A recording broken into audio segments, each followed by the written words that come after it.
Welcome to Rudra cooking. இப்போ நம்ம சேனலில் பாவக்காய் வச்சு ஒரு புதுமையான ஒரு ரெசிபி செய்ய போகிறோம்.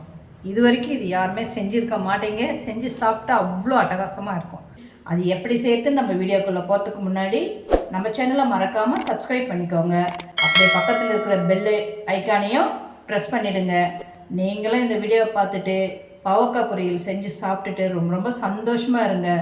வாங்க இப்போ வீடியோக்குள்ளே போகலாம்.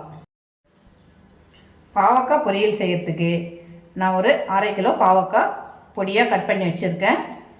ஒரு 50 கிராம் வறுகடலை பொட்டுக்கடலை எடுத்து வச்சுருக்கேன். ஒரு 4 காஞ்ச மிளகாய், தேங்காய் துண்டு, ஒரு 1/4 மூடி தேங்காய் சின்ன சின்னதாக கட் பண்ணி வச்சுருக்கேன். இப்போ இதை வச்சு தான் நம்ம பாவக்காய் பொரியல் செய்ய போகிறோம். முதல்ல நம்ம ஒரு மிக்ஸி ஜார் எடுத்துக்கிட்டு அதில் நம்ம எடுத்து வச்சுருக்கிற பொருள்லாம் போட்டு அரைச்சிக்கலாம். பொட்டுக்கடலை, தேங்காய், காஞ்ச மிளகாய் இதை மொத்தையும் போட்டு நல்லா நம்ம இப்போ அரைச்சி எடுத்துக்கலாம்.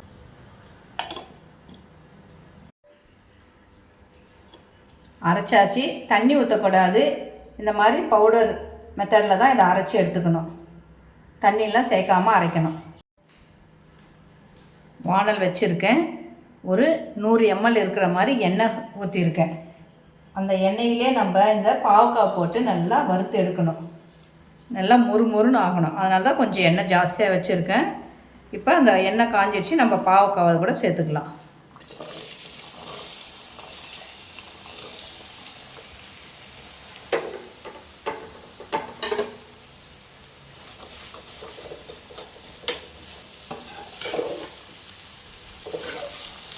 இதை நல்லா மொறுமொறுன்னு ஆகிற வரைக்கும் நல்லாவே வறுத்து எடுத்துக்கணும். இது கசப்பு தன்மையே தெரியாது. இது மாதிரி செய்யும்போது கசப்பாகவே இருக்காது. பசங்கள்லாம் நல்லா விரும்பி சாப்பிடுவாங்க. இப்போ நம்ம பாவக்காய் காரக்குழம்பு வச்சாலோ வேறு ஏதாவது செஞ்சாலோ கொஞ்சம் லைட்டாக கூட கசப்பு தன்மை தெரியும். ஆனால் இந்த மாதிரி செய்யும்போது கசப்பே இருக்காது. நீங்கள் ஒரு வாட்டி செஞ்சு பாருங்கள், உண்மையில் ரொம்பவும் நல்லாவே இருக்கும். பசங்களும் ரொம்ப விரும்பி சாப்பிடுவாங்க இதை. இப்போ இதை நம்ம நல்லா மொறுமொறுன்னு வர வரைக்கும் நல்லாவே கொஞ்சம் ஹையிலும் இல்லாமல் மீடியம் ஃப்ளேமில் வச்சு இதை நல்லா வறுத்து எடுக்கலாம். நம்ம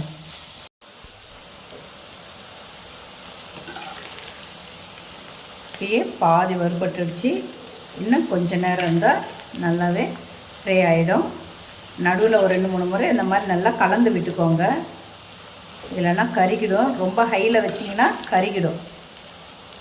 மீடியத்திலே வச்சுக்கிட்டு இதை மாதிரி செய்யுங்க.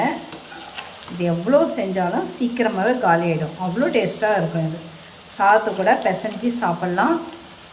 தயிர் சாதம், ரசம் சாதம் அதுக்கு தொட்டுக்குன்னு சாப்பிட்லாம். அவ்வளோ நல்லா அருமையாக இருக்கும். இது பாவக்காய் நல்லா ஃப்ரை ஆகிடுச்சு. இப்போ இந்த எண்ணெயெல்லாம் வடிகட்டி நம்ம எடுத்துக்கலாம். எண்ணெயெல்லாம் வடிகட்டி எடுத்தாச்சு. இப்போ இதுக்கு உப்பு சேர்த்துக்கலாம். நான் ஒரு 1/2 டீஸ்பூன் உப்பு தான் நான் இதில் சேர்க்க போகிறேன். நீங்கள் எவ்வளோ காய் வச்சுருக்கீங்களோ அதுக்கு தகுந்த மாதிரி உப்பு சேர்த்துக்கோங்க. நீங்கள் டேஸ்ட் பண்ணி பார்த்துட்டு கூட உப்பு தேவைப்பட்டால் நீங்கள் அது கூட சேர்த்துக்கலாம். இப்போ நம்ம அரைச்சி வச்சுருக்கிற தேங்காய், வறுகடலை, காஞ்ச மிளகாய் நம்ம அரைச்சி வச்சுருக்கலாம். அதையும் இது கூட நம்ம சேர்த்துக்கலாம்.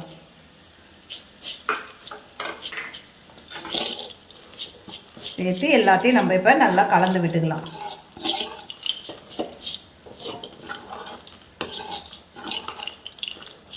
எல்லாமே சேர்ந்து நல்லா கலந்து ஃப்ரை பண்ணியாச்சு.